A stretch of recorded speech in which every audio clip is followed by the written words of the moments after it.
crois que on a vu le premier, c'était les dons volontaires et les dons du royaume.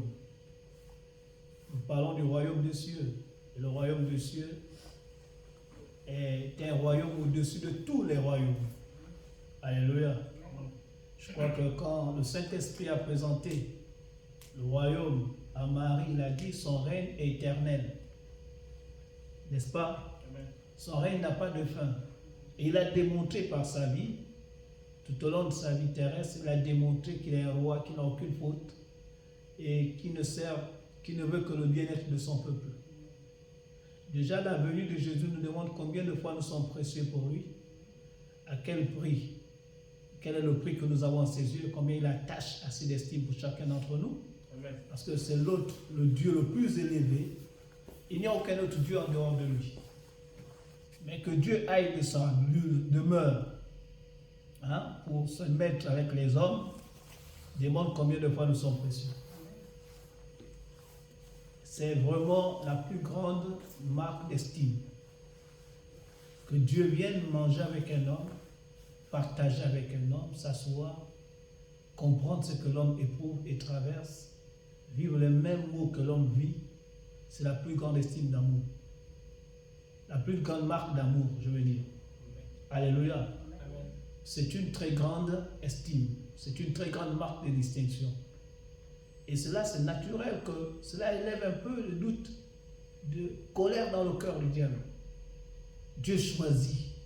C'est incompréhensible que Dieu parte de là où il est, venir prendre ta place à la croix, souffrir à ta place, traverser tous les maux que tu as traversés parce qu'il veut te voir dans sa présence. Lui n'a rien fait de mal. Mais il souffre le fait de te voir dans cette situation. Cela ne lui fait pas plaisir. Il partage son amour avec nous. Il nous montre combien de fois. Il a dit, personne n'a vu le Père, mais celui qui m'a vu a vu le Père. Je viens vous révéler comment le Père fonctionne. L'amour que le Père a pour chacun, l'estime qu'il a pour chacun. Et bien que je sois au milieu de vous, il vous sera amené à me rechercher toujours de temps à autre. Parce qu'on voit le cas avec la femme à la perte de sang. Bien qu'elle a entendu parler de l'amour de Dieu, elle a démontré que la foi, c'est manifester cet amour.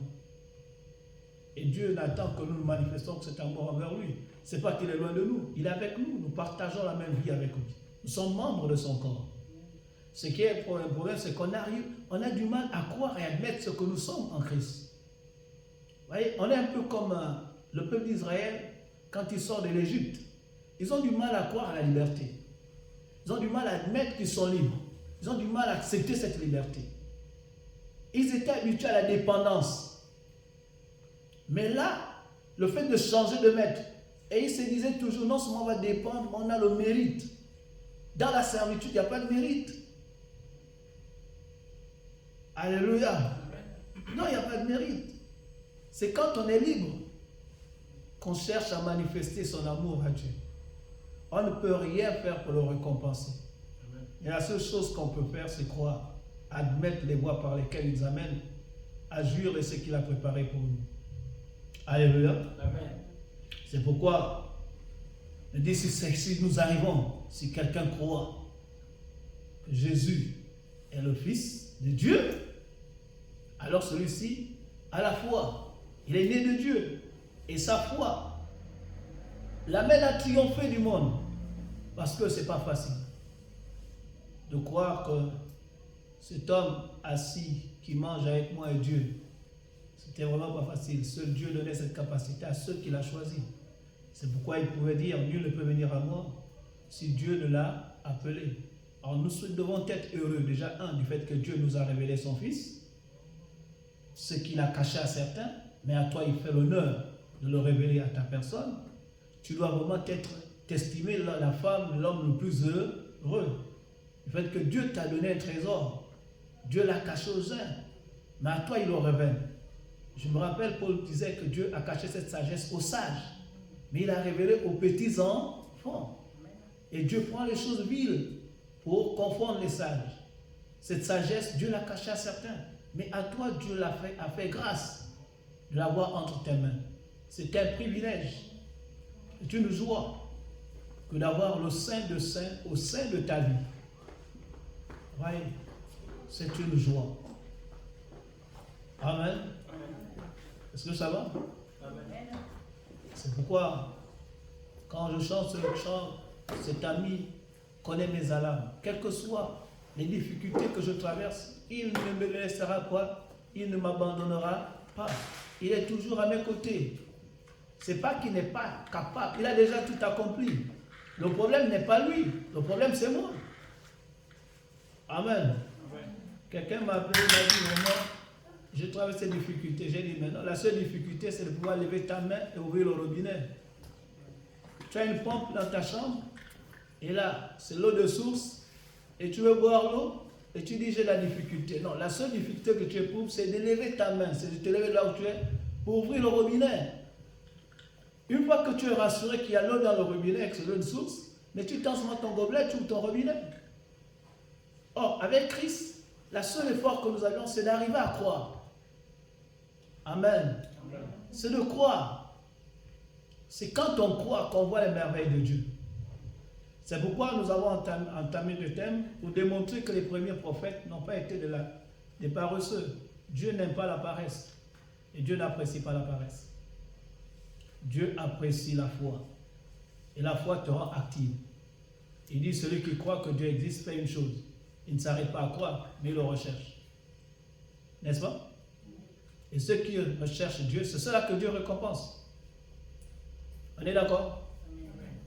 Voilà un peu le psaume 36. Quelqu'un peut lire le psaume 36, versets 6 à 8. David, il connaît ses lois.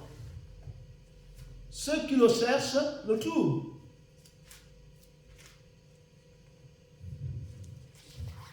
Psaume 36, versets 6 à 8. Versets 6 à 8. La parole de Dieu dit, Éternel, ta bonté s'élève jusqu'au ciel. Ta bonté s'élève jusqu'au ciel. Ta fidélité atteint les nuages. Ta fidélité atteint les nuages. Ta justice est aussi haute que les montagnes de Dieu. Ta justice est si haute que les montagnes de Dieu. Tes jugements sont profonds comme le grand océan. Tes jugements sont profonds comme le grand océan. Éternel, tu secours les hommes et les bêtes. Éternel, tu secours les hommes et les bêtes. Combien ta bonté est précieuse, voilà. Dieu. Donc chez toi, c'est le verset 7. Combien ta bonté est précieuse. À l'ombre de tes ailes, les hommes cherchent un refuge. À l'ombre de tes ailes, les hommes cherchent un refuge. Continue. Et il sera saisi de l'abondance de ta maison. Et il sera saisi de l'abondance de ta maison. Et tu Qui sera saisi de l'abondance? Les hommes. Quels hommes? Ceux qui le cherchent. Ceux qui cherchent auprès de lui un refuge. Alléluia. Amen. Pas ceux qui sont passifs. Ceux qui cherchent auprès de lui un refuge. Ceux qui cherchent à être à l'écoute de ce qu'il a à leur dire. Ceux qui cherchent à recevoir de lui une direction, une orientation. Parce qu'ils croient que ce qu'il leur dira, c'est ce qui s'accomplira. C'est ça la foi. C'est aller au-devant de la parole qui te permet d'entrer en possession de ce qui te revient de toi. C'est pourquoi c'est un titre de possession. C'est un titre foncier qui te donne pouvoir entrer en possession de ce qui t'appartient. Dieu est un Dieu qui change les temps et les circonstances. Mais comment changer les temps et les circonstances si je n'ai pas la parole qui vient selon la circonstance atténuante? J'ai besoin de cette parole. Et pour que je l'aie, je dois développer ma communion avec Christ. Alléluia. Amen. Sinon, le christianisme devient une histoire où chacun s'assoit et dit, bon, Dieu va faire. Dieu a déjà fait. Il dit, tout est accompli. Il n'a plus rien à accomplir. Et il nous dit dans Colossiens, vous avez tout pleinement en lui. Donc, vous possédez toutes choses. Vous savez, certainement, certains n'ont pas compris. Il n'y a pas longtemps, je priais et je disais, je ne suis pas étranger en France. Ça sonnait certainement mal dans l'oreille de chacun. Écoutez, Jésus n'était pas étranger en Israël. Mais pourtant, Dieu a donné le pouvoir à Pilate de le crucifier. Hein? On n'est pas étranger sur la terre, tout en sachant que la terre nous appartient. Quel que soit lieu où nous sommes propriétaires. Mais ce qui est vrai, c'est que nous avons laissé les hommes organiser la cité de manière à ce qu'ils ont établi des lois. Et nous devons nous conformer à certaines lois. Et le fait que nous nous conformons à cela ne veut pas dire que nous sommes faibles. Non. nous donnons le droit, nous avons donné à ces hommes une autorité déléguée, le devoir de régner. Cela ne veut pas dire que nous sommes faibles, non. Parce que si on laisse une cité sans l'organiser, ce serait l'anarchie totale. Alléluia. Amen. C'est pourquoi Dieu te dira l'autorité porte l'épée. Mais l'épée, c'est qui? C'est la parole par laquelle tu as été sauvé.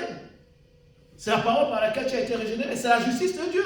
Et tu es l'instrument de la justice. Tu es celui par qui Dieu, sa justice s'accomplit. Car Christ est la justice de Dieu en toi. Amen.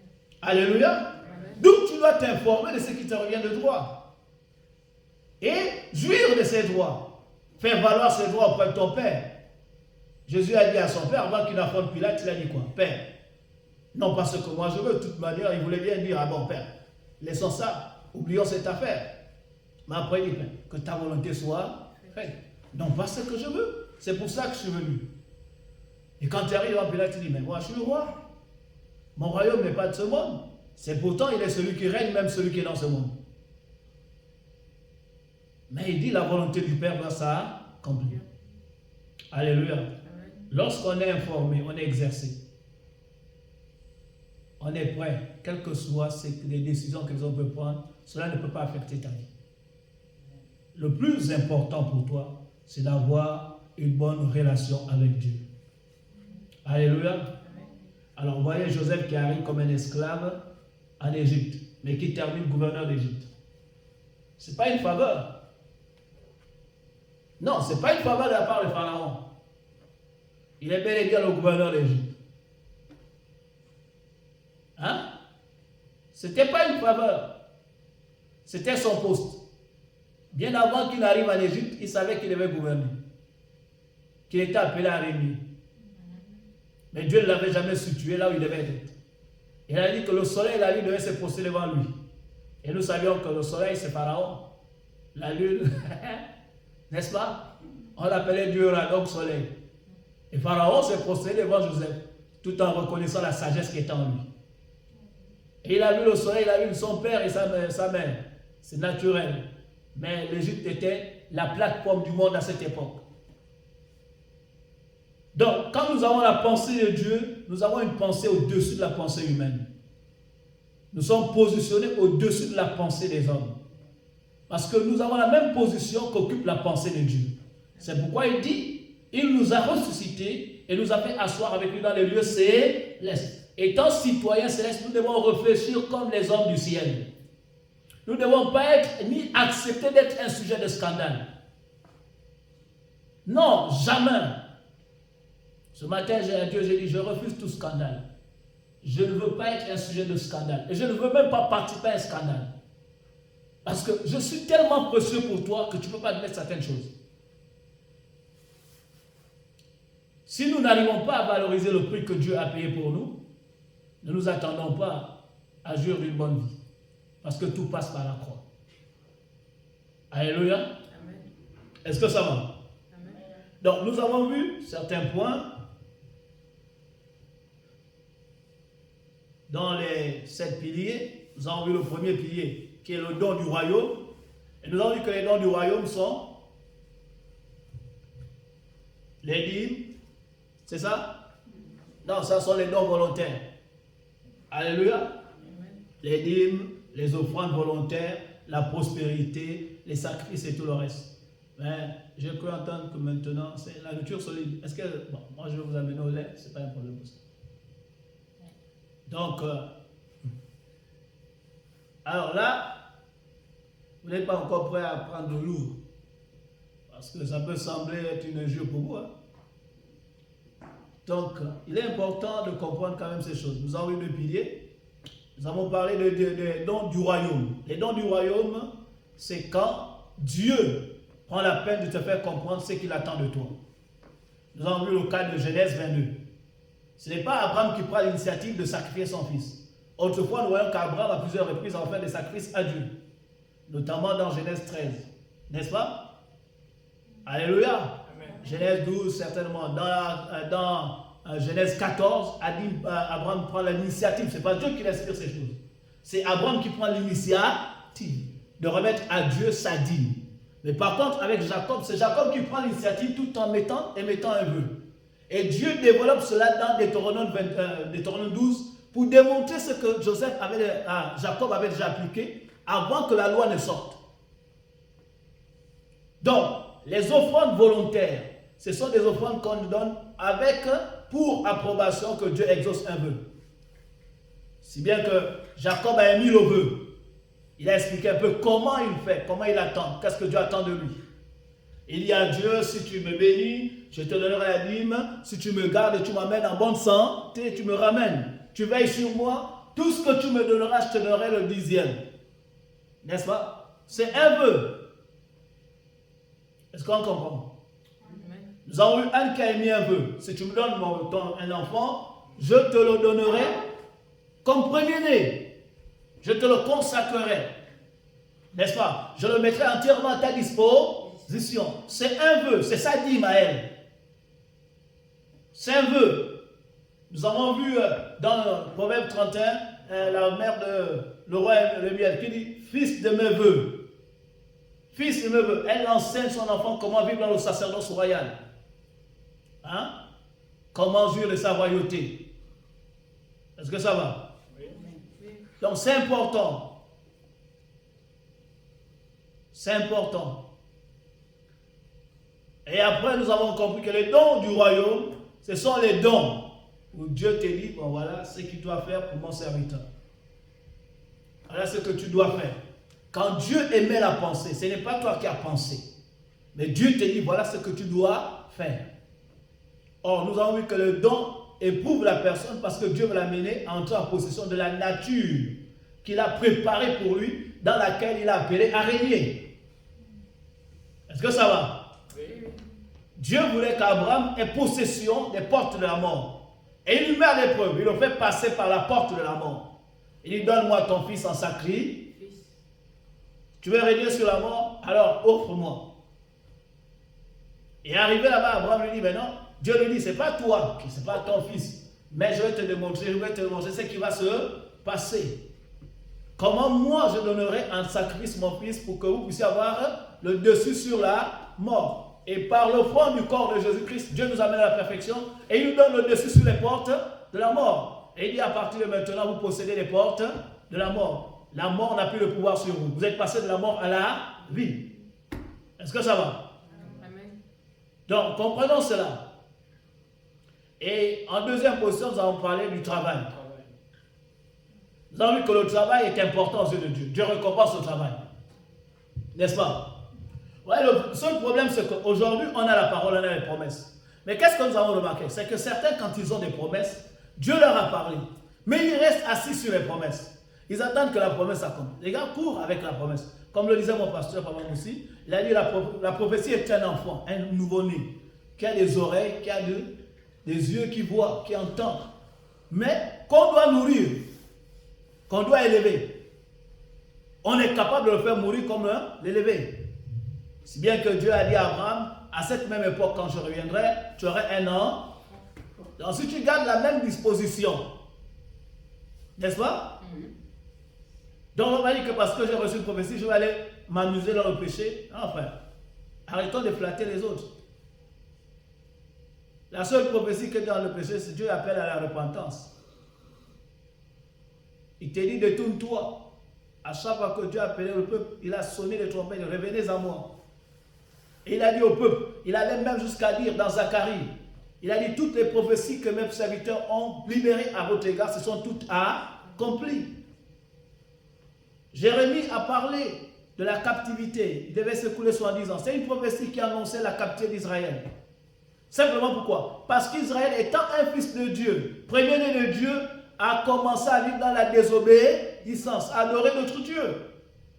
Dieu n'a jamais changé de manière d'agir. Pour qu'il va se complaire dans le péché avec quelqu'un. Non! Dieu ne trouve pas son compte dans le péché. Vous dites que même si je vis délibérément dans le péché, la parole va s'accomplir. Non, frère, arrête de pouvoir glorifier le diable, commence à glorifier Jésus. Alléluia. Amen. Si Israël a vécu, et ces choses ont été écrites d'avance pour vous montrer, pour vous servir d'exemple. Donc si un autre Dieu vous amène contrairement à ce que moi je dis, ce n'est pas moi. Dieu ne change pas de conduite de manière. La seule chose qui a changé dans la loi, c'est la mort de Jésus. Hein? C'est la mort de Jésus, c'est le sacrifice. Et la loi du talus. Donc il y a beaucoup de choses que Dieu tient en compte. Et nous avons vu que le travail est important pour Dieu. Abraham a bel et bien entendu la parole de Dieu. Vous voyez, c'est que Dieu arrive chez Abraham et dit, bon, ça fait 75 ans que je t'observe dans la maison de ton père. Jusqu'alors, tu ne portes aucun fruit. Et le terrain n'est pas propice pour toi. Ton pays non plus n'est pas propice pour toi. Pourquoi je dis, Dieu ne choisit pas le lieu pour que tu règnes. Mais Dieu choisit un lieu dans lequel tu es appelé à évoluer. C'est Jésus. Amen. Et avec Jésus, quelle que soit la terre où on peut te planter, tu te portes du fruit. Amen. Même si on te plante au milieu d'un désert, tu vas porter du fruit. Amen. Alléluia. Amen. Tu dois croire en cela. Tu es appelé à porter du fruit. C'est pourquoi Dieu toujours exige que vous portez du fruit digne de la repentance. On ne peut pas dire je me suis repenti et manifester autre chose. Non, quand on s'est repenti, on demande qu'on s'est repenti. Parce que la repentance s'accompagne de fruits. Amen. Alléluia. Amen. Vous voyez, même un esclave a progressé. Joseph. Même au milieu de l'adversité, Jacob a élevé son Dieu. Et nous avons vu que Abraham n'a pas croisé les mains parce qu'il avait une parole. Abraham a été éleveur, il a commencé à travailler. N'est-ce pas? Oui. Il s'est procuré les moutons, les vaches, tout le reste. Il est devenu un grand homme d'affaires. Au point que même ceux de sa contrée ont commencé à le redouter.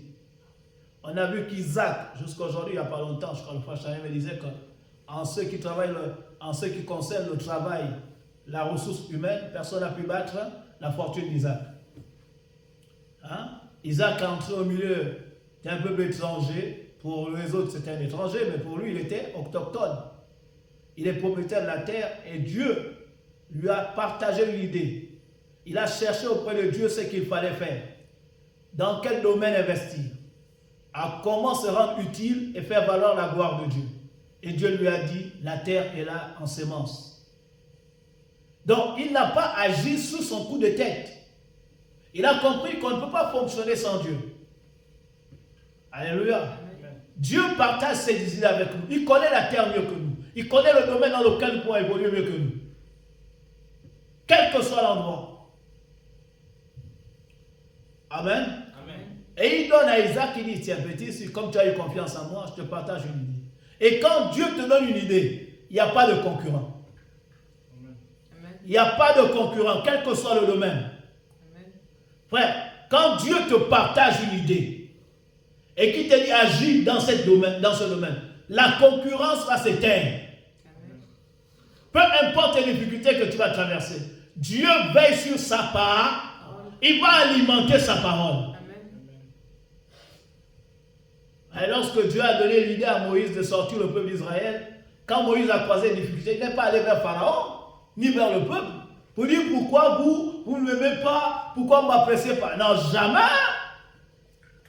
Il a compris que le peuple qui est dans la servitude a besoin de voir son amour, que son Dieu prouve ce qu'il est capable de faire. Tu nous as rendu odieux aux yeux de Pharaon, mais il n'était pas odieux aux yeux de Pharaon, ils étaient odieux aux yeux de Dieu, des démons qui gouvernaient Pharaon. Pharaon ne pouvait pas les aimer puisqu'il était oppressé par les démons. Et Dieu disait, je vais endurcir le cœur de Pharaon. Donc au milieu de l'adversité, Dieu vous fait triompher. Amen. Alléluia. Amen. Quelle que soit la situation, vous n'avez pas à craindre. Votre Dieu est au-dessus. Il marche au-dessus de toutes les situations. Alléluia. Mais trouvons du temps.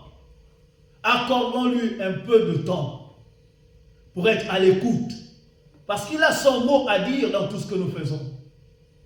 Il a une idée à nous donner, une pensée à partager.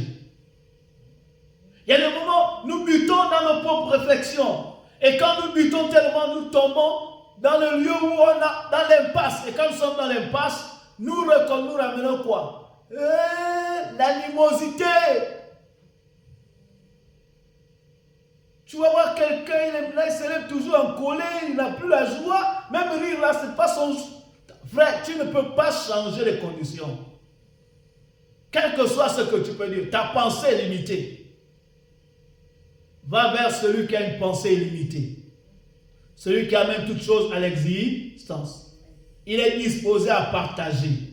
Il est disposé à partager. Il est prêt à te dire, mon petit, voici la voie à suivre. Face à l'adversité, face à la résistance du peuple. Et quand il s'est rendu au Dieu auprès de Pharaon, il n'est pas parti vers Pharaon.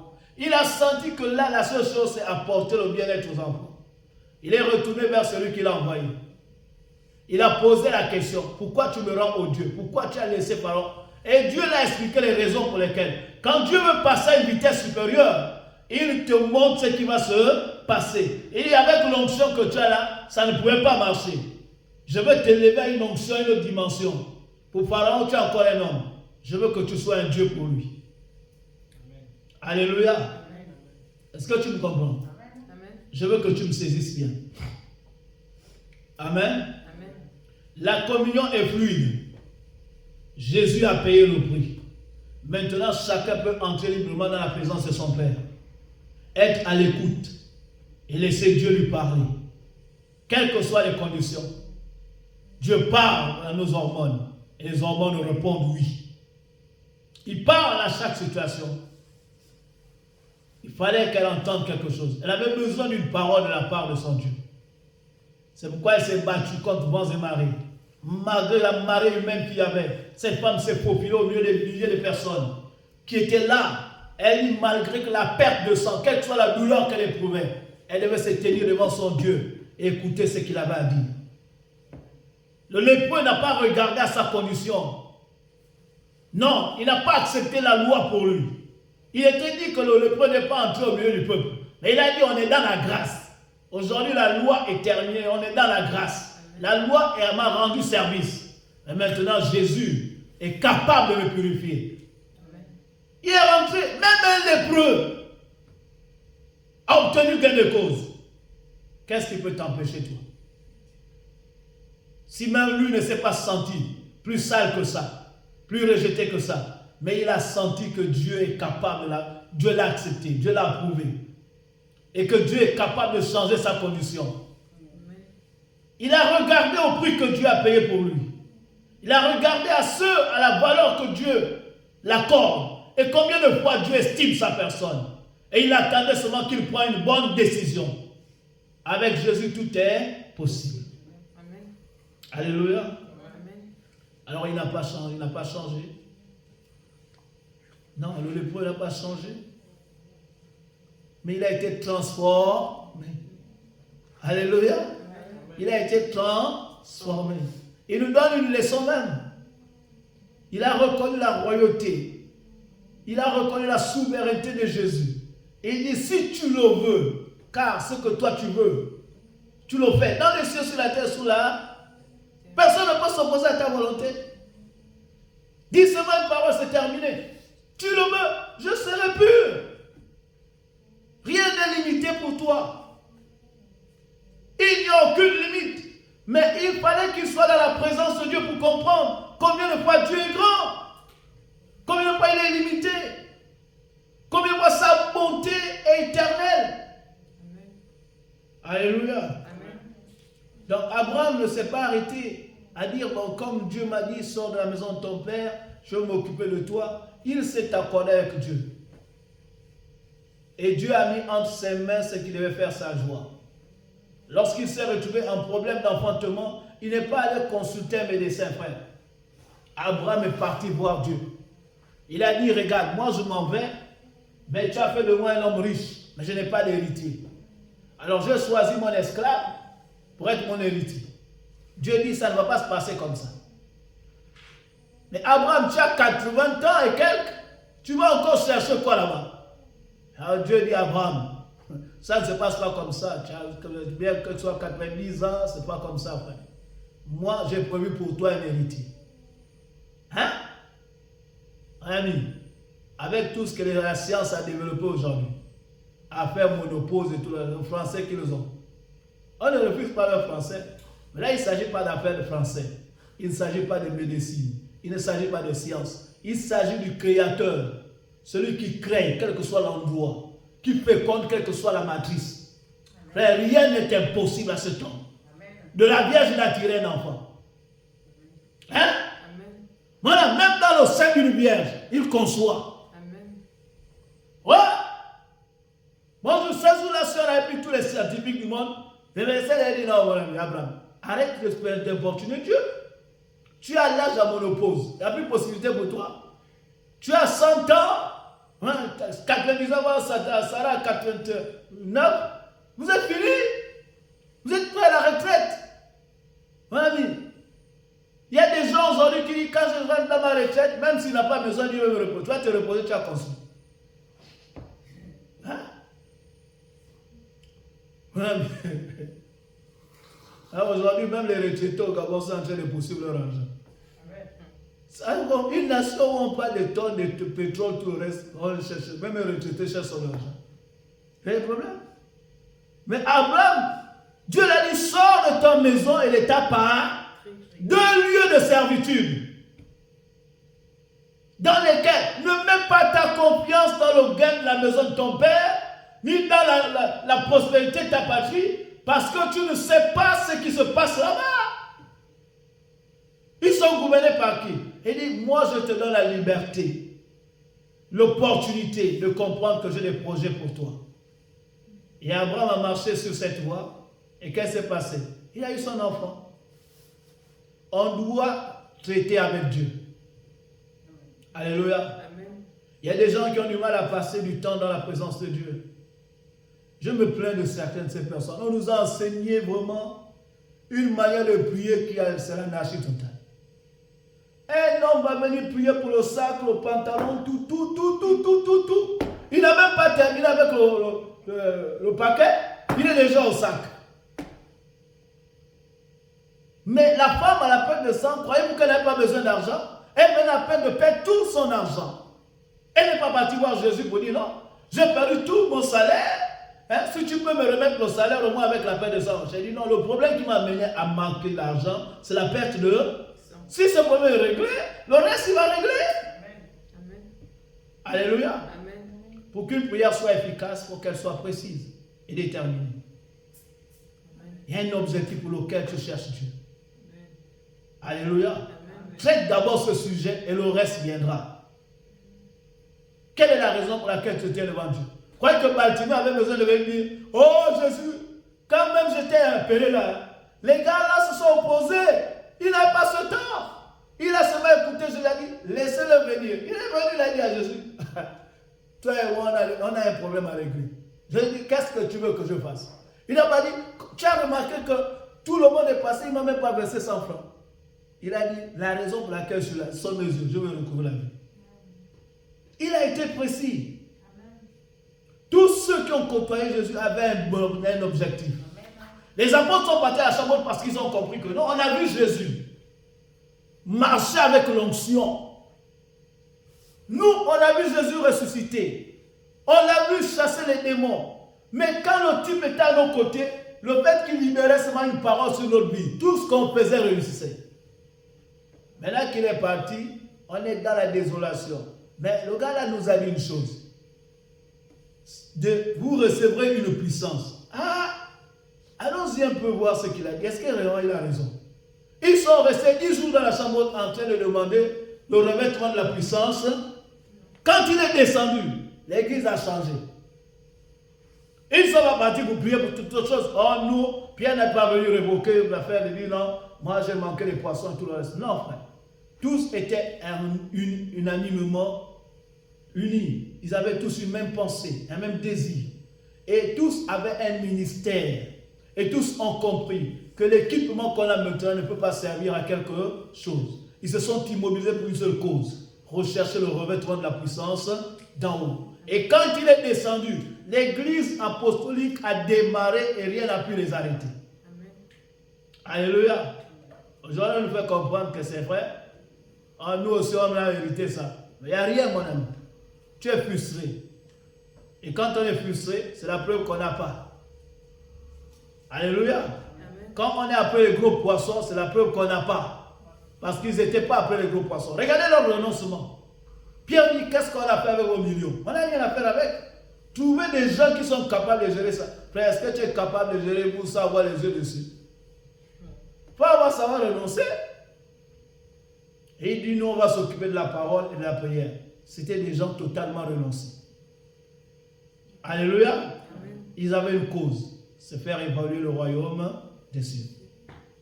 Donc, nous avons vu aussi que Salomon, non seulement, comment il s'appelait? Isaac non plus, et Jacob. Jacob, bien qu'il a été affecté auprès de son oncle, donc il a été détaché par son père et sa mère, pour être auprès de son oncle, mais le gars n'a pas croisé les mains. Il a cherché la face de Dieu. Il a regardé. Vous savez, le plus souvent, il y a des gens, lorsque les pères les oppriment, ou bien les oncles, les parents les oppriment, ils trouvent un moyen de d'haïr, de détester, de s'évader. Mais Dieu dit, bénissez ceux qui vous maudissent. Priez pour ceux qui vous persécutent. Priez pour ceux qui vous maltraitent. Parce que celui avec qui vous êtes est au-dessus de ces situations. Le gars, il a regardé, il a aimé son oncle davantage. Parce que tu ne peux pas aimer la puce, hein, le chien sans la puce. Il aimait sa fille Rachel. Et quand l'oncle a dit, mon petit, est-ce que tu vas travailler pour moi, cadeau? Tu es venu sans dot. Tu n'as rien dans tes mains. Et il lui dit, mon ami, quel est ton désir? Il dit, ta fille la même. J'aime ta fille. Alors on dit, ici c'est l'argent. Là-bas, on met l'argent. Et il commence à, où est la dot? Il dit, non, il n'y a pas de dot. Il dit, bon voilà, on va faire le troc. Tu travailles pour moi pendant 7 ans. Là-bas, vous savez, il ne pouvait pas dire, mon neveu, comme je t'aime, tu es le fils de ma soeur. Bon, il n'y a pas de problème, tu es ma fille. Jamais, gars. Il dit, il n'y a pas de femme sans dot. Hein? N'est-ce pas? Tu dois racheter. Et il dit, bon, le prix est fixé à 7 ans. Mais malgré que la Bam l'a opprimé, violé ses droits et sa justice, Jacob a regardé et a dit, frère, ce n'est pas toi, tu ne connais pas les lois et les principes du ciel. C'est le méchant qui amasse, mais c'est le juste qui s'en réjouit. Est-ce que vous comprenez ça? C'est le méchant qui amasse, mais c'est le juste qui s'en réjouit. Le méchant amasse, mais l'argent appartient au juste. Et le juste, c'est celui qui vit par la foi. Amen. Alors Abraham a regardé le propriétaire de toutes choses, pas le serviteur du propriétaire. Et toi, tu n'es qu'un serviteur, mais tu joues comme si tu étais un maître. Or, moi qui suis fils, propriétaire légal de ces choses, tu me mets dehors. Mais ce que tu ignores, c'est que, comme tu m'as jugé indigne de la fortune, je récupère ce qui est à moi. Il allait voir le père, et le père a fait la transaction. N'est-ce pas? Qu'est-ce qui s'est passé? Il a dépouillé la Bam, il a remis à Jacob ce qui lui revient de droit. Et il a appris ce qu'on appelle la créativité. Alléluia. Amen. Certains sont obligés d'entrer dans certaines loges pour avoir l'argent, être riche. Enfin, il y a des moments quand les gens parlent, je les regarde, je ris seulement. Il y a des moments où on rit. On dit la seule chose qui tue un chrétien, c'est la paresse. C'est le refus de se rendre utile. Amen. Et quand tu refuses de te rendre utile, tu te fais du mal à toi-même. Est-ce que vous comprenez? Alors, tout à l'heure, quand il me parlait de la miséricorde, il m'a dit, soyez miséricordieux comme votre Père est miséricordieux. Et il me posait la question, tu t'adresses à qui? Qui a le droit d'être miséricordieux? Est-ce le païen ou bien moi? À qui Dieu donne ce devoir et ce droit? À qui? Aux chrétiens, aux enfants de Dieu. C'est à toi. À qui il a une alliance, tu le reconnais comme son fils. Il dit, tu as ma nature en toi. Je suis miséricordieux. C'est une obligation pour toi, c'est un devoir. Amen. C'est un signe de distinction parce que la miséricorde n'est pas terrestre, mais elle est céleste. Elle n'est pas de ce monde. Le monde ne connaît pas le pardon, mais Dieu connaît le pardon. Or, si tu as l'ADN de Dieu et que tu sors de Dieu, tu ne peux manifester que la miséricorde. C'est une marque de distinction. Amen. Alléluia. Donc la miséricorde trouve sa source en Dieu. Dans Deutéronome 4, il dit, je ne me lasse pas de pardonner. Donc nous aussi, on ne doit pas se lasser de pardonner. Pardonner, c'est oublier. Si dans mes discours, je rappelle une faute, je réveille les blessures du passé. Et si je réveille les blessures du passé, ça me fait mal à moi-même. C'était un principe de libération et de guérison. C'était un baume. Ah, je ne vais pas lui pardonner. Mais qui souffre? Mais c'est toi-même. Qui prend en compte? C'est toi-même. Mais quand tu prends en compte, qu'est-ce que tu reçois en retour? C'est pourquoi il disait, si tu n'arrives pas à t'aimer, à te considérer, à t'approuver toi-même, tu ne sauras pas approuver l'autre. Alléluia. C'est un signe d'approbation de soi. Quand on comprend qui nous sommes en Christ, c'est ce que nous avons reçu, et ce que Dieu a manifesté pour nous avoir, on est dans l'obligation de pardonner. Alléluia. Elle trouve dans sa source, dans la connaissance de la cause. Quand je regarde qui est celui qui m'offense, et qui est derrière l'offense, qui provoque l'offense, en ce moment je comprends l'importance de la miséricorde. Parce que Dieu me dira, tu n'as pas à lutter contre la chair et le sang. Alléluia. Il arrive que ton frère entre dans une faiblesse, et que par cette faiblesse, Satan se sert de lui pour te frustrer. Tout ce qu'il veut, c'est nuire à ta paix, à l'harmonie qu'il y a entre toi et Dieu. Il veut se glisser dans ce champ, en moins que tu n'aies pas de paix comme lui n'a pas de paix. Et toi, tu te ranges dans cette affaire. Non, ce qu'il m'a fait, ce qu'il m'a fait. Frère, tu crois que c'est qu'est-ce qu'il t'a fait? Mais c'est parce que justement, on ne connaît pas la source intarissable. Alléluia. Amen. Un jour, quelqu'un m'a pris de l'argent, c'est 50 000 francs. Je l'ai regardé, j'ai dit non, il était dans le besoin, il m'en fout. Je ne suis pas prêt à 50 000 francs. Celui qui a l'argent a plus que ça. Si je ne peux pas manifester le désir d'aller vers lui, je ne trouve pas sur l'importance à considérer l'acte qu'il a posé. Mais le diable veut bien que je l'accuse. Regardez tout le tort que la femme adultère s'est fait. Elle a choisi d'aller commettre l'adultère. Elle-même s'est sentie indésirable. Elle a partagé la haine de l'adultère. Elle a partagé le mépris de celui qui est adultère. Elle a partagé le rejet de celui qui est adultère. C'est pourquoi Dieu dit non, ne commets pas d'altement en communion avec ce démon. Parce que lui, c'est un rejet. Il est méprisable. Tu risques d'avoir en toi le mépris. Et tu vas devenir un instrument de mépris. Hein? De rejet. Tu te sentiras indigné. Parce que lui, il a la nature indignée. C'est à cause de leur identité que Dieu ne veut pas qu'on soit en communion avec eux. Il ne parle pas ici des hommes. Il nous présente la nature des démons. Comment ils sont. Ce qu'ils endurent. Et lorsqu'ils arrivent dans un corps, ils vont se servir de ce corps pour te nuire. Et toi, dans la bêtise, tu vas considérer ce que ton frère t'a fait, ignorant qu'il a été qu'un instrument entre les mains de l'ennemi. C'est pourquoi Dieu te dira, à chaque fois qu'il reviendra vers toi, ça un mot, quand il prend conscience qu'il t'a fait du tort et qu'il vient vers toi, pardonne-le. Parce que toi, tu sais de qui tire cette source. Amen. Alléluia. Amen. Même quand on fait d'ignorer. Alors, comprenez que chacun d'entre eux a dû travailler. Prenons le cas de Joseph. On a vu Joseph, on a vu Isaac, on a vu Daniel aussi.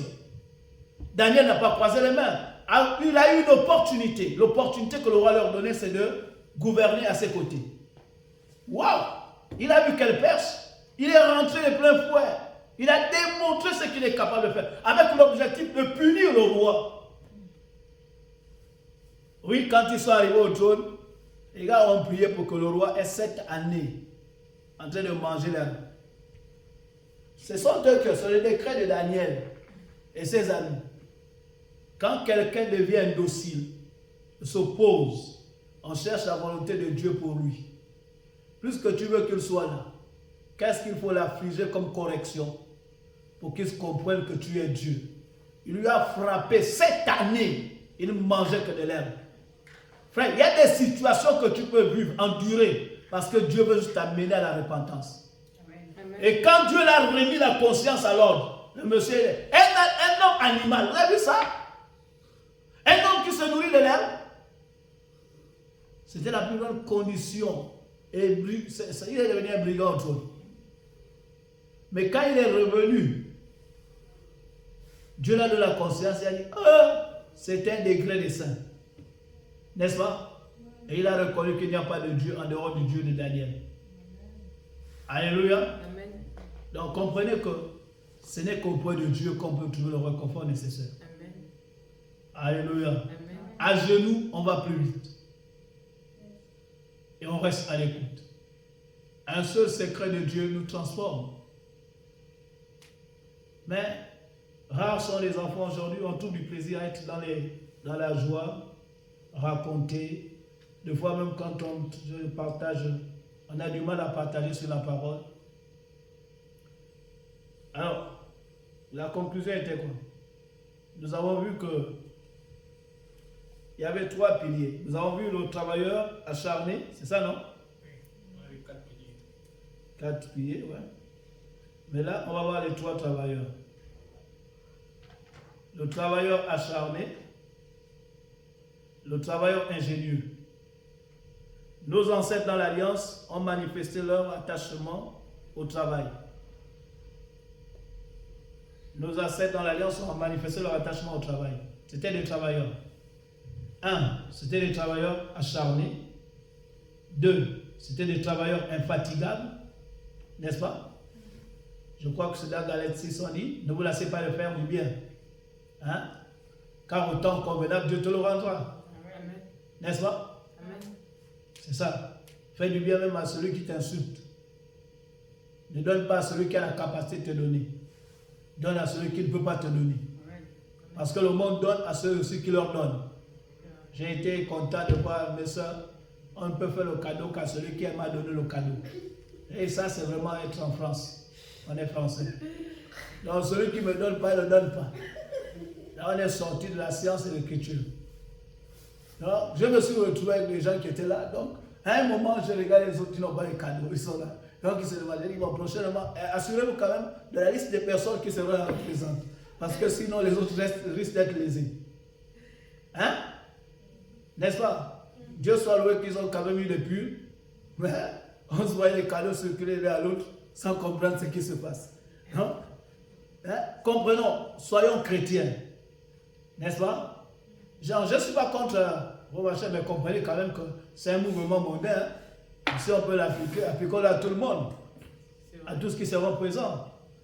Si vous avez de quoi partager, donnez. Et rassurez-vous qu'il y aura cette personne.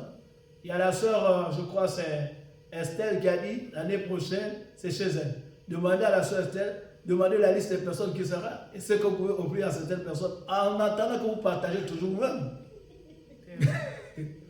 Donc, si vous avez estimé que les cadeaux sont à 50 €, sachez aussi que les autres ont droit à 50 €. Mais si vous estimez que vous avez droit à 50 € et les autres n'ont que les cadeaux de 10 €, ça dit que vous avez fait en vous-même un jugement. Hein? N'est-ce pas? Vous voyez qu'on devient païen rien qu'à par des petites choses. Hein? Donc, excusez-moi quoi. Moi, je ne fais que voir ce que je vois. Bon, il y a des travailleurs ingénieux. La troisième catégorie, c'est les travailleurs ingénieux. Un travailleur infatigable, acharné, on a vu le cas d'Abraham. N'est-ce pas? Prenons le cas d'Abraham. Abraham était un travailleur acharné. Quelle que soit la condition, les situations, il a traversé les périodes graves. Il allait même jusqu'à livrer sa propre femme. Malgré ça, il ne s'est pas découragé. Il n'a pas eu honte, il est remonté. C'était sa manière. Partout où il passait, il disait à Sarah, il faut me soigner là-bas. Donc, je crois que si tu étais la femme d'Abraham, il y aurait des casses tout le temps. Des casses. Comment toi, si tu veux prendre des trucs comme ça? Donc, quand tu veux sauver ta vie, c'est moi que tu exposes. Hein? Ouais. Mais Abraham a démontré que même à 75 ans, il est mort heureux. N'est-ce pas? À 175 ans, il est mort heureux. Et il était paisible. Une mort paisible. Il n'a pas été fatigué. Hein? C'est David qu'on dit non, il était déjà fatigué dans sa vieillesse. Mais Abraham, il est tranquillement heureux. C'est le seul qui a même traversé les 120 ans, alors que Dieu avait dit la tranche d'âge de l'homme s'arrête à 120 ans. Dieu l'a ajouté 100 ans. Il n'a pas traversé la tranche d'âge. Selon l'homme, il a traversé. Mais selon Dieu, il a donné 100 ans de plus. Donc, Abraham avait 100 ans. Il n'a pas pris en compte les 75 ans dans lesquels il a vécu dans le désert. Hein? C'était un complément pour lui. Alors, Abraham a eu son premier enfant à 25 ans. Parce que pour lui, il est né de nouveau, hein, à 75 ans, et à 25 ans, Dieu a jugé qu'il était mature, il pouvait être en possession d'un enfant. C'est pourquoi à 100 ans, il a eu son premier fils. Hein? Et déjà même avant 100 ans, il a d'abord eu Isaac, hein, Ismaël, n'est-ce pas? Donc il est dans sa jeunesse. Alors Dieu tient en compte le jour où vous avez reçu Christ. C'est ce jour où vous êtes né dans le royaume des cieux. C'est ce jour où Dieu a vu, les anges ont sonné les trompettes. Un enfant est né. Et toi, tu viens de naître, mais tu veux déjà manger la nourriture solide. Tu es au lait. Tu commences à enseigner les affaires de la vie. Non, frère. Au lait, on se nourrit du lait. On mange la parole. On se nourrit, on grandit. On veut que la stature de Christ soit parfaite en nous. Et on doit la nourrir par la parole de Dieu. On sait qu'on est préparé à des grandes choses. On n'a rien à mener en Christ. En Christ, tout est préparé. Et une fois que tu atteins la maturité, l'âge de pouvoir manifester ces choses, tu rentres en possession. C'est pourquoi les vrais chrétiens n'ont pas de soucis. Un fils de Dieu n'a pas de soucis. Amen. Un fils de Dieu sait comment il marche, comment fonctionne Dieu. Parce que Dieu lui révèle les desseins. Il dit, je connais les projets que j'ai pour toi. Il dit à Jérémie, je connais ce à quoi je t'ai appelé. Je t'ai établi prophète dès le sein de ta mère. Il dit à Paul, je te montrerai ce que tu vas souffrir. Donc Dieu n'amène pas le souci. Il dit, quand tu as des soucis, amène-les dans ma chambre, décharge-les sur moi. Le Fils de Dieu traverse les périodes. Il peut pleurer, crier, mais il sait que Dieu va atteindre son objectif. Habakkuk a dit, si la prophétie tarde, attends, elle s'accomplira certainement. Donc Dieu connaît les projets. Et pour le Saint-Esprit, Mme vous a dit, tu es son ouvrage créé pour des hommes qu'il a préparés là. Or, c'est à quoi nous sommes préparés traverse 4 étapes. Donc la parole de Dieu est quadridimensionnelle. Dans la parole, il est écrit, la première chose, c'est l'enseignement. Cette écriture est utile pour t'enseigner. 2, pour te convaincre. Une fois que tu es convaincu, tu corriges ton comportement vis-à-vis de ce que tu as appris de Dieu. Et là, maintenant, tu rentres dans la 4e étape qui est l'instruction qui te prépare à ce à quoi Dieu t'a destiné. Ces 4 étapes-là ne sont pas faites dans ta vie, tu n'as pas dans ce à quoi tu es destiné. Donc, tu n'as rien à négliger dans chacune de ces étapes. Tu as besoin d'être éclairé. Et c'est cette lumière-là qui te garantit que ce que Dieu dit, il ne va jamais manquer de l'accomplir.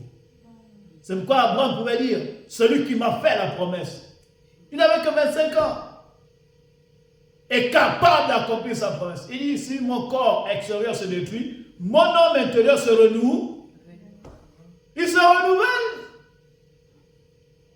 Le chrétien n'est pas celui qui marche par la vue, mais par la foi. Et la foi, c'est quoi? C'est ce que Dieu te transmet, ce que Dieu dit. Ce n'est pas ce que tu vas calquer chez les autres, non. Tu es en communion avec Dieu, Dieu te dit, voilà ce qui va se passer. Et tu gardes ça dans ton cœur. Dieu dit que Marie nourrissait les paroles que l'ange l'avait dit dans son cœur. Samuel repassait ce que Dieu lui disait, ce que le prophète lui disait dans son cœur. Il ne laissait tomber aucune part parce qu'il savait que celui qui l'a dit est capable d'accomplir. Alléluia. Et la parole te garantit une vie meilleure. N'est-ce pas? Amen. Te garantit l'aisance, la stabilité. Parce que celui qui a la parole vient vivre en toi. Et la parole, c'est Dieu lui-même. Dieu vient vivre en toi. Tu deviens un avec Dieu. Et Dieu te dit, voici les projets que je vais réaliser avec toi. Tu seras témoin de ce que moi je suis capable de faire.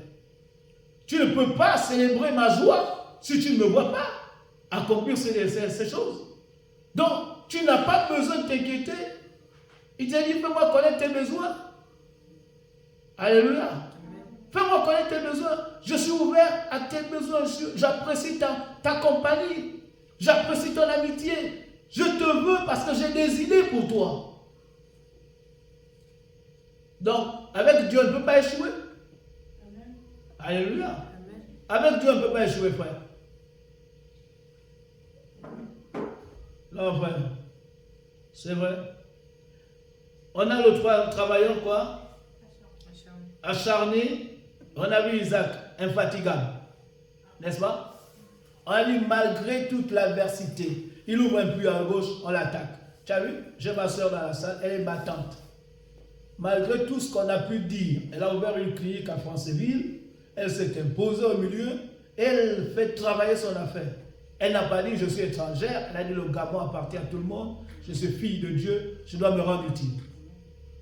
Alléluia. Amen. Non, c'est ça. Elle a eu l'adversité, elle ne s'est pas rétractée, elle a combattu. Ils se sont fatigués eux-mêmes. C'est la même chose avec Isaac. Les gens l'ont combattu, ils ont tout dit. Ils se sont fatigués jusqu'à ce qu'il a créé le plus remonte. N'est-ce pas? Hein? Il a dit Dieu m'a mis au large, c'est ça, non? C'est ça. Il a été combattu. Le combat n'est pas mauvais, le combat te pousse à exceller. Alléluia. Il faut que les adversaires, tu aies l'adversité pour qu'on comprenne ta valeur. Ce que ton Dieu est capable de faire. Il faut que les gens te négligent, te méprisent pour qu'ils comprennent que Dieu est en toi. Et toi, tu dois te rabattre auprès de Dieu. Discuter avec Dieu. Passer les nuits entières, les journées entières pour dire à Dieu, qu'est-ce que tu vas me dire? Il faut que tu me donnes la pensée qui doit se concrétiser. Je ne vais pas citer les noms des autres. Donc, nous avons le cas de Jacob dans Genèse 30, versets 37 à 39. Jacob est ce qu'on appelle le travailleur ingénieux. L'ingéniosité. Le travailleur ingénieux, c'est celui qui a la capacité d'écouter Dieu et de voir Dieu lui donner l'idée par laquelle il va prospérer. Amen. Alléluia. Amen. Vous voyez, jusqu'à cette heure, Laban avec le troupeau qui ne pouvait pas faire des tachetés de rayés. Donc Laban s'était assuré que le but de Laban, quand il troque avec Jacob, il dit, mais tu ne vas pas travailler pour moi en vain. Hein? Aujourd'hui, on va te dire, bon, si tu veux travailler, il faut que tu ramasses la clé. Il faut que tu fais ça, il faut que tu fais ça. Malgré tes diplômes. Mais cela n'empêche pas à Dieu de procurer du travail à celui qui le recommande. Amen. Alléluia. Amen. Non. Quelle que soit l'adversité que l'on montre, les moyens que l'on veut mettre pour fermer les portes aux enfants de Dieu, Dieu crée la possibilité aux enfants de Dieu de prospérer. Amen.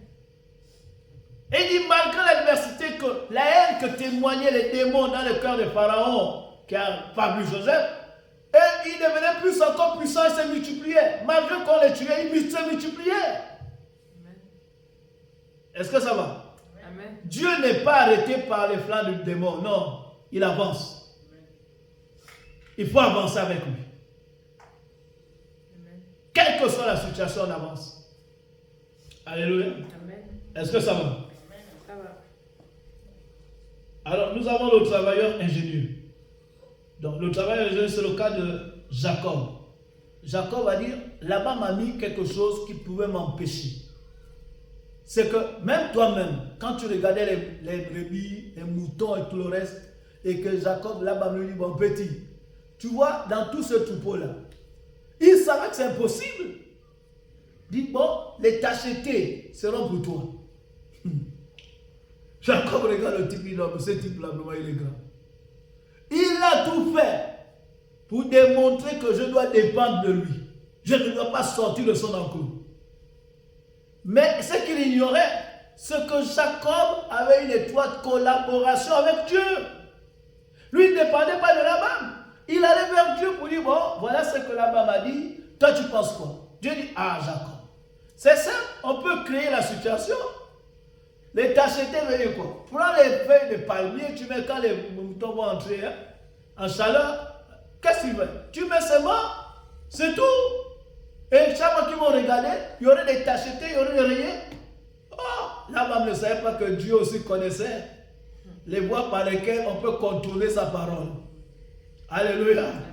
Alors, admettons qu'à là-bas, Jacob aurait dit, bon, comme là-bas m'a fait ça, vraiment, je sens que j'aimerais. Non, Jacob n'a pas croisé. Jacob a salué l'idée de Laban. Il a démontré au moins que tu m'amènes à me rendre utile auprès de Dieu. Et à voir ce que Dieu est capable de faire. On n'appelle pas Dieu pour rien. On appelle Dieu à cause de sa science, de sa sagesse, Amen. Sa capacité à créer, à amener à l'existence ce qui n'existe pas. Amen. Alléluia. Amen. Dans l'impossibilité, il crée la possibilité. Amen. Ouais. Alors là-bas, était là, quand il a regardé, il dit non, le petit, il ne savait pas le secret du petit quoi. Il change de tactique, ça c'est la même chose, non, le petit, il est trop fort. Mais ce qu'il ignorait, c'est que le petit a une idée céleste. C'est Dieu qui l'a communiqué. Frère, tant qu'on est en collaboration avec Dieu, on n'est pas à court d'idées. Amen. Alléluia. Amen. On n'est pas à court d'idées. Si oh, tel, Dieu m'a dit ça, la personne n'a pas fait. Frère, ce n'est pas un problème. Dieu a mis plusieurs moyens pour pouvoir amener la personne à prospérer. Va voir Dieu. Seigneur, bon, maintenant ça a échoué. Bon, ça, il me faut quoi? Il faut quelque chose qui doit démontrer que la personne, c'est toi qui parles. Et la personne agit. Et Dieu va agir. Amen. Alléluia. Amen. Dieu va agir. Le Saint-Esprit est disposé. Amen. Amen. Est-ce que ça va? Amen. Donc là-bas, Jacob s'est libéré de Laban par l'ingéniosité.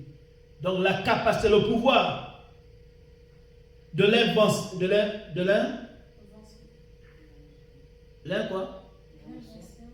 l'invention. Hein?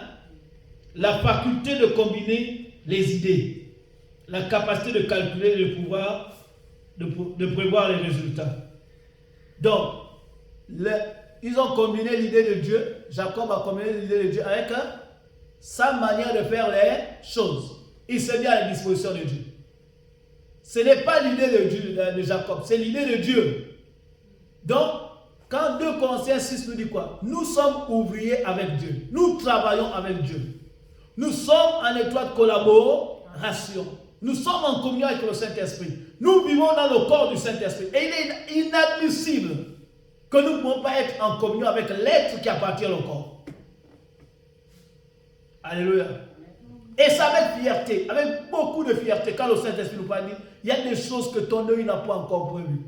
Donc la parole là est arrivée au temps de Jacob. Et il y a des choses, malgré ce qu'il dit, il y a des choses que tu n'as pas encore, que ton oreille n'a pas entendu. Dit Jacob, ne me sous-estime pas. Je ne suis pas à la dimension de Laban. C'est moi qui l'ai créé. Les démons, je les ai donné l'existence. Mais toi, tu es mon joyau. Alléluia. Amen. Tu es celui que j'ai fait à mon nid. Tu as trouvé grâce à mes yeux. Et mon regard est sur toi. Par toi, je vais régner. Par toi, je vais révéler ma sagesse. Ne me limite pas. Ne fais pas que je sois passé pour un vaurien aux yeux de Laban. Démontre-toi à Laban que je suis Dieu. Alléluia. Amen. Par votre confiance et par votre manière dont vous manifestez l'amour envers Dieu, vous démontrez combien de fois Dieu est grand. Amen. Alléluia. Amen. C'est l'attachement que vous démontrez à Dieu qui fait que Dieu se manifeste. Cette reconnaissance, cette joie de se savoir être un choix entre les mains de Dieu. De savoir que Dieu t'a témoigné un grand amour, qu'il allait jusqu'à ne pas épargner son fils. Et il va jusqu'à te promettre, à te faire un serment, à te jurer, qu'est-ce que je ne peux pas, qu'est-ce que je ne peux te refuser. Regarde jusqu'où est allé mon amour pour toi. Je n'ai pas épargné mon fils. Juge toi-même jusqu'où je suis prêt à t'accompagner. Ne le limite pas. Amen. Alléluia. Amen. Ne le remplace pas par qui que ce soit. Amen. Non, ne donne pas gloire à un homme. Que ce soit un proche, éloigne-toi de ça. Dieu a dit, tu ne mettras pas quelqu'un entre toi et moi. Qui tu estimes qui est égal à Dieu? Qui tu estimes qui est capable de te donner que Dieu n'est pas capable de te donner? Frère, l'homme ne se donnera que ce qu'il n'a pas besoin. Amen. Mais Dieu te donnera ce qu'il a au-delà. Amen. Alléluia. Amen. Non, frère, tu as un projet, fais-le avec Dieu. Dieu est capable de financer un projet. Amen. Il cherche des hommes à financer. Amen. Il cherche des hommes à financer, des femmes à financer. Il cherche des partenaires dans cette moisson. Donc, frère, je t'en supplie. Enlève l'idée que tu as de pouvoir avoir confiance dans l'homme. Même ton père est une malédiction. Il dit, maudit soit l'enfant qui met sa confiance dans son père. Il dit, tu n'aimeras pas ton père plus que moi. Tu n'aimeras pas ton fils plus que moi. Ne provoquez pas la mort de vos proches. Amen. Parce que c'est Dieu jaloux. Amen. Il dit à la femme, tu ne vas pas aimer ton mari plus que moi. Ton mari est limité. Amen. Tu comptes sur les ressources de ton mari. Il est limité. Beaucoup de pères de famille dans la nation ont perdu du travail. En ce moment même, les gens portent pleurs. Mais pourquoi? Parce qu'ils ont tellement mis confiance aux ressources de leurs mains. Et ils ont oublié le Dieu qui leur a donné le travail.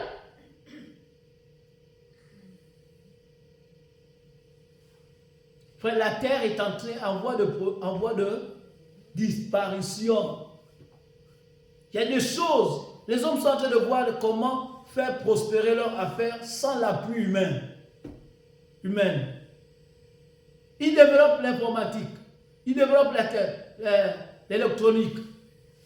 Il y arrivera un temps où ce sont les robots, les machines qui vont travailler et vous serez là quoi? Hein? Ça arrive, il y a certains métiers qui sont en voie de disparition. C'est vrai. Mais si toi, tu t'attaches que sur ça, alors que Dieu a une idée à partager avec toi, et il te dit dans ce siècle qu'il a besoin de toi pour pouvoir faire valoir ce qui est de toi, mais tu vas t'éloigner. C'est pourquoi Jacob a trouvé que quel que soit les temps, Dieu est disposé. Alléluia. Amen. C'est pourquoi on appelle le travail ingénieux. C'est un travailleur ingénieux. C'est quelqu'un qui associe Dieu et qui laisse Dieu lui donner des idées. J'ai pris l'exemple de Quaker. Quaker va te dire que Dieu lui a donné des notions chimiques pour pouvoir créer, amener à l'existence ce qu'on appelle Quaker. Frère, il n'y a pas de concurrent. Hein? Caterpillar va te dire que Dieu lui a donné des notions. C'est des gens qui étaient attachés à Dieu. Qui peut s'en passer d'un agent de Caterpillar? Personne. On a besoin de lui pour faire les routes. Hein? C'est Dieu qui lui a donné cette capacité. Donc il y a des choses qu'on doit chercher. On doit chercher à passer Dieu. Alléluia. Amen. Est-ce que ça va? Oui. Abraham était un travailleur acharné. Isaac était un travailleur infatigable. Jacob était un travailleur créatif. Alléluia. Amen. Chers amis, vous avez été créés pour compter au sein de cette génération. Alors ne vendez pas votre joie de naissance. Allez, est-ce que tu me comprends? Amen. Ne vends pas ton droit de naissance. Amen. Vous êtes une créature digne. Ésaïe 43 dit quoi? Vous avez du prix, vous êtes précieux, vous avez de la valeur. N'est-ce pas? Est-ce que ça va? Oui. Vous êtes une créature digne. Où vous êtes maintenant n'est pas comparé à ce qui vous attend. Ne vendez pas vos droits d'alliance. Psaume 1. N'est-ce pas? Là où tu es maintenant n'est pas comparé à ce qui t'a. Parce que Dieu te dit, il y a des choses que tu n'as pas encore vues. Des choses que tu n'as pas encore entendues. Mais pour que tu les entendes, approche-toi de moi. C'est pourquoi Jacques dit, approchez-vous de Dieu et il s'approchera de vous. N'est-ce pas? Approche-toi. Tu perds du temps à pouvoir t'inquiéter. Jésus a dit aux gens, coupez court. Il dit, par tes inquiétudes, tu ne peux rien changer. Tu ne peux rien à... N'est-ce pas? Mon ami, quand tu as faim, s'il n'y a pas à manger, tu peux t'inquiéter, la nourriture ne va pas venir parce que tu t'inquiètes. Va à la cuisine, prépare, mange. C'est tout. Hein? Il y a des choses pour lesquelles tu n'as pas besoin. Mets-toi en action, mets-toi à genoux, prie. Attends que Dieu te parle. N'est-ce pas? Amen. Pierre a prié jusqu'à ce qu'il est tombé en extase. Il avait faim. Il n'a pas dit le temps qu'on prépare, j'attends. Non, il n'est pas parti dormir en attendant. Il a allé, il dit je profite de la faim là pour avoir la révélation. Hein? Amen. Mon ami, la faim a été un canal pour conduire Pierre à avoir une vision à l'extase. Il a compris qu'à force de prier, il va tomber. Les forces vont manquer et il est tombé à l'extase. Mais la faim est un élément. Donc, c'est pas. Dieu fait toutes choses pour ton bien-être. Toutes choses concourent au bien de ceux qui aiment. Amen. Admettons que Pierre dit, j'attends qu'on me prépare, je vais manger, après je vais force, je vais prier. Il a dit non, profitons de ce moment-là. Comme le corps est fatigué, il a vraiment fait, il a affamé, allons le confronter à Dieu. Il est allé, il a prié, il a eu la vision. Il a entendu Dieu lui montrer, il a prié. Oh, vraiment la fête te rend service. Je te donne un chapeau. Tu as vu, frère? Oh, c'était la fête, il se lamente. On n'a pas besoin de se lamenter. Alléluia. Amen. Les bénédictions tombent sur ce que vous faites comme travail. Notez bien, toute bénédiction que Dieu vous a promise parviennent sur la plateforme de votre travail, Deutéronome 28, 4 à 6. Deutéronome 28, 4 à 6. Est-ce que ça va? Amen. L'évolution report au travail et aux offrandes. Commencez aujourd'hui, commencez à partir de ce que vous avez. N'est-ce pas? Femme, qu'est-ce que tu as dans ta maison? J'ai un peu dur. Élie a dit, on commence par ce que tu as. femme, qu'est-ce que tu as? Il dit, j'ai un peu de farine. Il dit, commençons par là. Et dans ta maison, il ne va pas manquer quoi que ce soit. N'est-ce pas? Amen. Ce n'est pas Élie qui a inventé, c'est Dieu qui a donné la solution pour amener la multiplication. Amen. C'est ce qu'on appelle les offrandes du royaume. Est-ce que ça va? Amen. Ça tient? Oui, oui. Alors que Dieu vous bénisse. Amen. On peut prier? Comme tu peux le constater, c'est ta parole. Je te remets ta parole. Ta parole, c'est toi-même. Tu es entré dans les cœurs pour accomplir ce qui est juste et rendre chacun d'entre eux témoin des actes que tu es capable de poser. Tu as manifesté l'objectif et tu as déployé dans leurs mains ce que tu avais comme objectif, comme idée. Tu as partagé cette idée avec tes enfants. C'est à toi maintenant de les amener au travail et de les soumettre à ta volonté, à voir comment tu fais évoluer les choses dans leur vie. Que cette voie que tu as ouverte à leurs yeux, Seigneur, les amène à être prospères et à contempler ta gloire dans leur vie. Cette parole, je l'assure et je la certifie qu'elle ne retournera pas à toi, sans pourtant, Seigneur, produire du fruit dans leur vie. Et je le crois de tout cœur, au nom de Jésus. Amen.